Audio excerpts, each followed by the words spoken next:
Hello everyone, मैं ज्योति पारिक और आपका हमारे महाविद्यालय श्रीमती मोहरी देवी तापड़िया कन्या महाविद्यालय के इस यूट्यूब चैनल पर एक बार फिर से स्वागत है।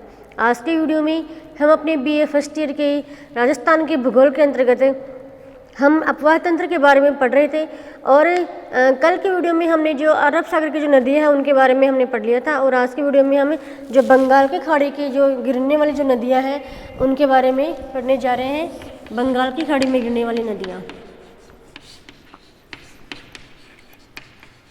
बंगाल की खाड़ी में गिरने वाली नदियाँ।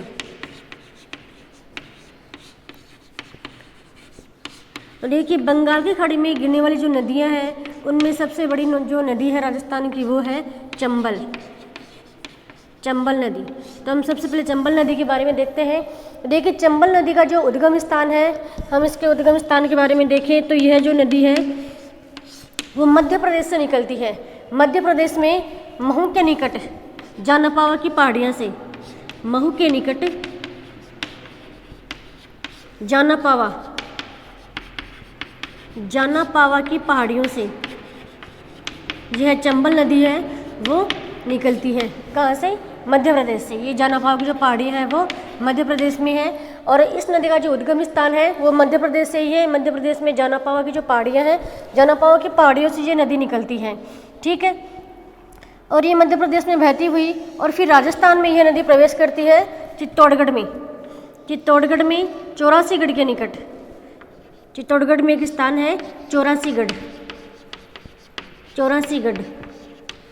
चित्तौड़गढ़ में 84गढ़ नामक स्थान पर यह नदी प्रवेश करती है और चित्तौड़गढ़, कोटा, बूंदी, करौली, धौलपुर और सवाई माधोपुर, ठीक है। इस प्रकार से इन सभी राज्यों में बहती हुई यह जो नदी है वो उत्तर प्रदेश में इटावा के नगर उत्तर प्रदेश में यमुना नदी में मिल जाती है।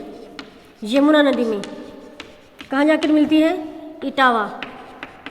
इटावा है यूपी में। इटावा के नगर उत्तर प्रदेश में जाकर यह नदी यमुना नदी में मिल जाती है। तो ये है चंबल नदी का अपवाह क्षेत्र। यह नदी चंबल जो नदी है वो मध्य प्रदेश में महू के निकट जानापावा की पहाड़ियों से निकलती है और मध्य प्रदेश में बहती हुई यह नदी राजस्थान के चित्तौड़गढ़ के निकट 84गढ़ के निकट चित्तौड़गढ़ में प्रवेश करती है। चित्तौड़गढ़ में यह नदी प्रवेश करती है और यह है चित्तौड़गढ़, कोटा, बूंदी, धौलपुर, करौली और सवाई माधोपुर, इन सभी राज्यों में बहती हुई, इन सभी जिलों में बहती हुई यह नदी उत्तर प्रदेश में इटावा के नगर उत्तर प्रदेश में यमुना नदी में जाकर मिल जाती है और यमुना नदी के द्वारा यह नदी अपना जो जल है वो बंगाल की खाड़ी में गिरा देती है, ठीक है। तो इस प्रकार से यह पूरी जो चंबल नदी उस नदी का अपवाह तंत्र है। फिर उसके बारे में हम देखें, चंबल नदी के बारे में कुछ विशेषताएं देखें तो यह एक जो नदी है एक नित्यवाही नदी है। नित्यवाही नदी, राजस्थान में नित्यवाही नदियाँ केवल दो हैं, माही और चंबल। तो चंबल भी एक नित्यवाही नदी है और यह राजस्थान की सबसे बड़ी सतही जल की सबसे बड़ी नदी है। सतही जल की वैसे सबसे बड़ी नदी बनास मानी जाती है और जिसमें सतही जल में हम देखें, सतही जल की सबसे बड़ी नदी कौन सी है? चंबल नदी। फिर उसके बाद हम देखें तो चंबल नदी में चूलिया जलप्रपात बनाया गया है। चंबल नदी के ऊपर चूलिया जलप्रपात का निर्माण किया गया है। कहाँ पर? चित्तौड़गढ़ में चंबल नदी के ऊपर चूलिया जलप्रपात का निर्माण भी किया गया है। उसके बाद चंबल नदी के ऊपर 4 बांध का निर्माण भी किया गया है। 4 बांध इसके ऊपर बनाए गए हैं। 4 बांध इस नदी के ऊपर बनाए गए हैं जिनके नाम है गांधी सागर बांध,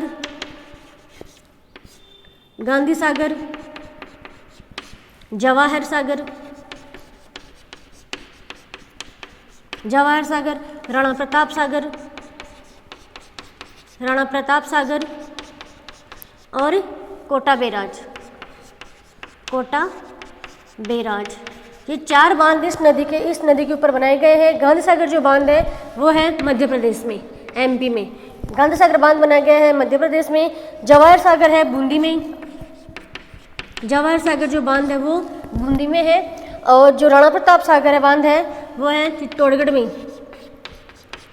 चित्तौड़गढ़ में, चित्तौड़गढ़ में, और जो कोटा बैराज है वो कोटा में स्थित है। ठीक है, तो ये है चंबल नदी। तो ये कुछ चंबल नदी के बारे में विशेष बातें हैं, महत्वपूर्ण बातें हैं कि चंबल जो नदी है वो नित्यवाही नदी है और ये राजस्थान की सबसे बड़ी सतही जल की सबसे बड़ी नदी है। इस नदी के ऊपर चूल्हे जलप्रपात का निर्माण किया गया है चित्तौड़गढ़ के निकट, और इसके ऊपर महत्वपूर्ण 4 बांध बनाए गए हैं। एक है गांधी सागर बांध जो बनाया गया है मध्य प्रदेश में, इसके बाद जवाहर सागर बूंदी में, राणा प्रताप सागर चित्तौड़गढ़ में और कोटा बैराज कोटा में। इसके ऊपर 4 बांध स्थित है और यह है इसका अफवाह क्षेत्र। तो ये हो गई हमारी चंबल नदी। ठीक है, उसके बाद अगली जो नदी है बंगाल की खाड़ी में गिरने वाली बनास नदी। अगली है बनास नदी। और देखिए, हम बनास नदी के उद्गम स्थान के बारे में हम देखें तो बनास जो नदी है वो राजसमंद में खमनोर की पहाड़ियों से निकलती है। खमनोर की पहाड़ियाँ कहाँ पे स्थित है? राजसमंद में। खमनोर की पहाड़ियाँ और राजसमंद से यह जो बनास नदी है वह निकलती है। ये इसका उद्गम स्थान है खमनोर की पहाड़ियाँ से। और फिर राजसमंद में बहने के बाद राजसमंद, ठीक है, उसके बाद यह जो नदी है वो पूरब की ओर जाती है। ठीक है, और पूरब की ओर यह नदी राजसमंद के अलावा 2 जो जिले हैं जिसमें एक है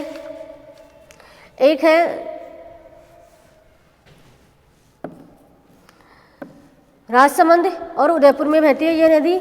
और इसके बाद सवाई माधोपुर में रामेश्वर के निकट यह नदी चंबल नदी में मिल जाती है। सवाई माधोपुर में रामेश्वर के निकट आगे चलकर यह नदी रामेश्वर में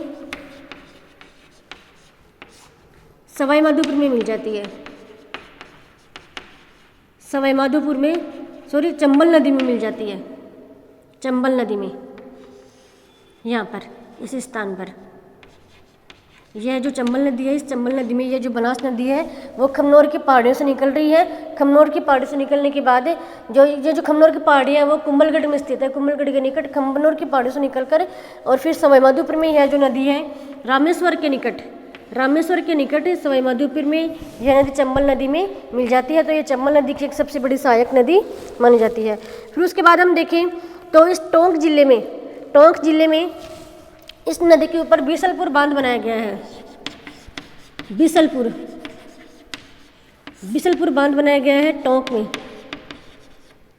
ठीक है, तो बनास नदी के ऊपर बीसलपुर बांध बनाया गया है टोंक जिले में।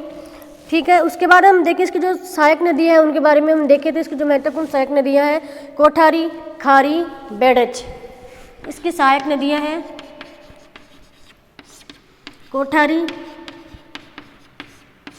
खारी और बेड़च। ये इसकी 3 प्रमुख सहायक नदियां हैं बनास नदी की। ठीक है, तो ये है बनास नदी। उसके बाद अगली नदी है बाणगंगा। तो ये है बनास नदी। इसके बारे में हमने देखा कि बनास नदी है जो राजस्थान में जो राजसमंद है, राजसमंद में खमनोर की पहाड़ियों से यह नदी निकलती है और पूर्व की ओर बहती हुई यह नदी सवाई माधोपुर में रामेश्वरम के निकट चंबल नदी में मिल जाती है। और चंबल नदी के साथ मिलकर यह जो उत्तर प्रदेश में यमुना नदी में जाकर मिल जाती है। और इसके ऊपर इसकी सबसे बड़ी विशेषता यह है कि इसके ऊपर बीसलपुर बांध बनाया गया है। बीसलपुर बांध का निर्माण किया गया है किस जिले में? टोंक में। इसकी सहायक नदियां हैं कोठारी, खारी और बेड़च। ये 3 इसकी प्रमुख सहायक नदियां हैं। उसके बाद अगली है बाणगंगा नदी। बाणगंगा, तो बाणगंगा नदी का जो उद्गम स्थान है वो है जयपुर में बैराट की पहाड़ियाँ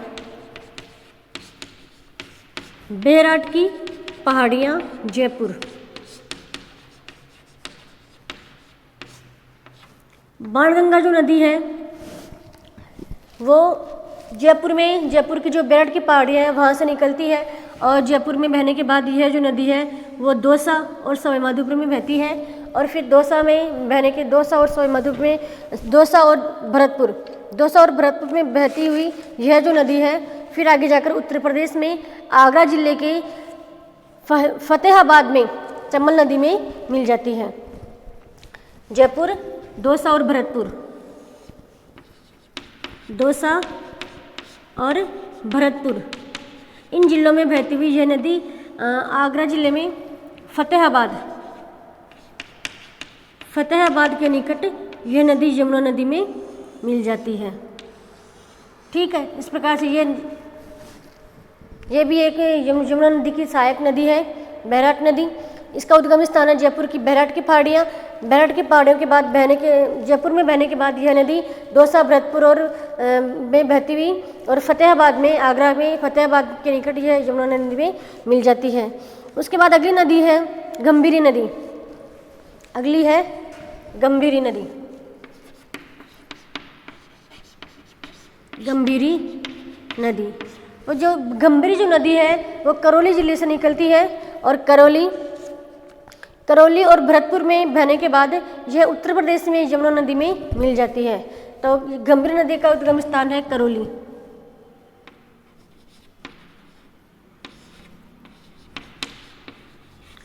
करौली और भरतपुर में बहती हुई यह नदी उत्तर प्रदेश में जाकर यमुना नदी में मिल जाती है। तो ये कौन सी नदी है?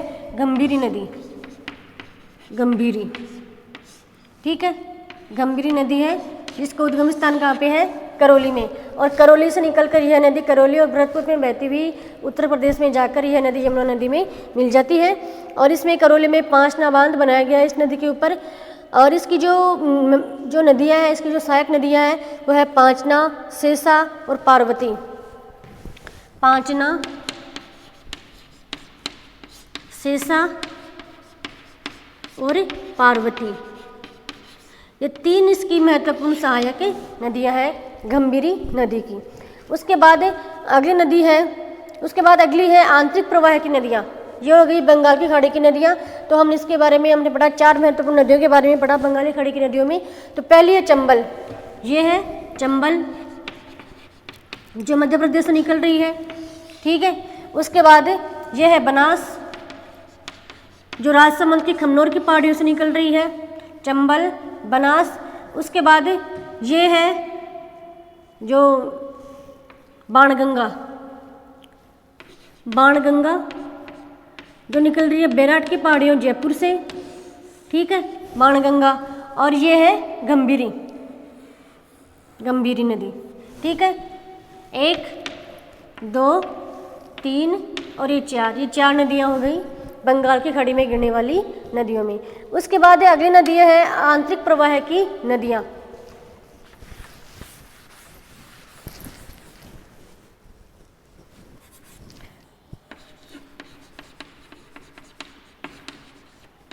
आंतरिक प्रवाह की नदियाँ,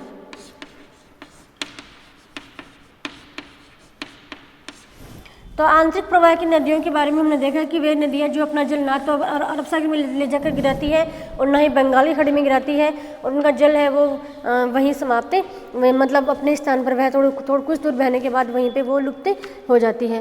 तो आंतरिक प्रवाह की नदियों में सबसे बड़ी नदी है घग्गर नदी, ठीक है। आंतरिक प्रवाह की सबसे बड़ी नदी है घग्गर नदी और इसका उद्गम स्थान है हिमाचल प्रदेश में शिवालिक की पहाड़ियाँ हैं। शिवालिक की पहाड़ियों हिमाचल प्रदेश से यह नदी निकलती है और यह राजस्थान में हनुमानगढ़ के निकट हनुमानगढ़ में टिब्बा के निकट प्रवेश करती है। हनुमानगढ़ में टिब्बा हनुमानगढ़ में यह जो नदी है वो प्रवेश करती है, ठीक है। टिब्बा के निकट यह नदी प्रवेश करती है हनुमानगढ़ में, और हनुमानगढ़ में कुछ दूर बहने के बाद यह नदी राजस्थान में ही जो रेगिस्तान का जो मरुस्थल है उसमें यह नदी लुप्त हो जाती है, ठीक है। उसके बाद अगली जो हमने नदी देखी है वो कौन सी है?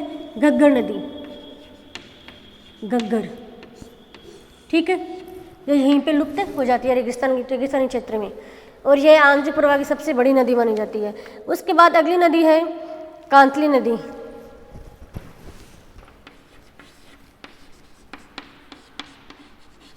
कांतली नदी। तो देखिए कांतली नदी का जो उद्गम स्थान है वो सीकर के खंडेला की पहाड़ियाँ, सीकर में खंडेला की पहाड़ियाँ हैं, खंडेला की पहाड़ियों से यह नदी निकलती है। कौन सी है? कांतली नदी, कांतली।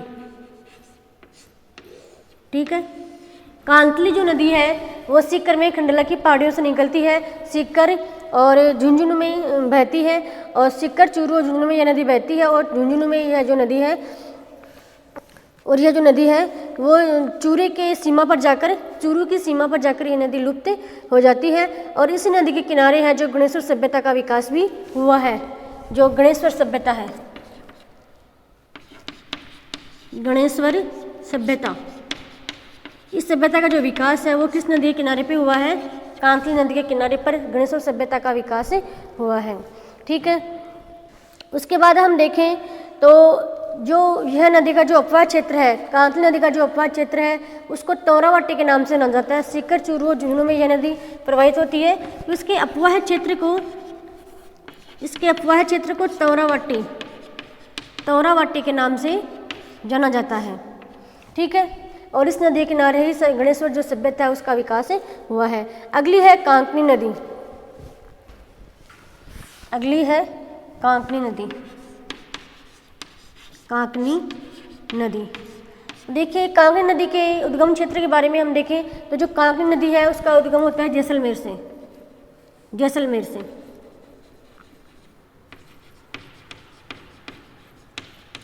जैसलमेर से इस नदी का उद्गम स्थान, ये इसका उद्गम स्थान है, और यह जो नदी है कौन सी है? कांकनी।